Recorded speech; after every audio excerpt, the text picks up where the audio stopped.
Science perfection চ্যানেলে সকলকে স্বাগত। আজকের আলোচ্য বিষয় গ্যাসের চাপ, উষ্ণতা ও ঘনত্বের মধ্যে সম্পর্ক, relation among pressure, temperature and density of gas.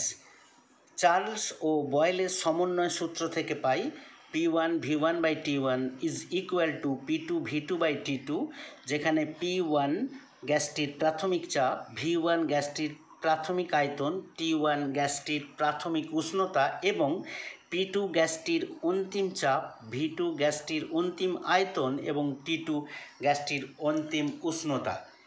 ধরে নিলাম গ্যাসটির ভর ইজ ইকুয়াল টু M।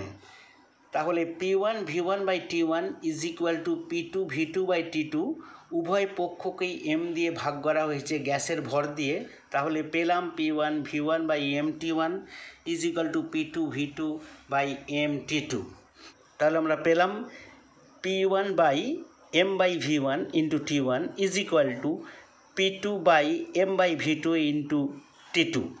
তাহলে M by V1 is equal to D, M by V is equal to D. তাহলে M বাই V1 ধরে নিলাম এই ঘনত্ব হচ্ছে D1, এখানে M বাই V2 এর ঘনত্ব হচ্ছে D2। ফাইনালি পেলাম P1 by D1 T1 is equal to P2 by D2 T2।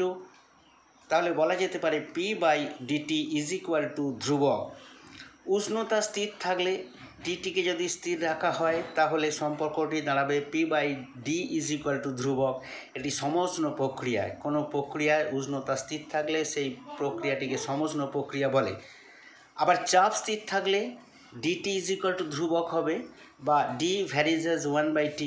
এই সম্পর্ক থেকে বলা যায় গ্যাসের ঘনত্ব তার উষ্ণতার সঙ্গে ব্যস্তানুপাতিক, এবং P by D is equal to ধ্রুবক। এই সম্পর্ক থেকে বলা যায় গ্যাসের ঘনত্ব তার চাপের সঙ্গে সমানুপাতিক। আজকে এই পর্যন্তই। আমার ক্লাসটা ভালো লাগলে অবশ্যই একটি লাইক দেবে, বন্ধুদের সাথে শেয়ার করবে এবং চ্যানেলটিকে সাবস্ক্রাইব করবে। ধন্যবাদ।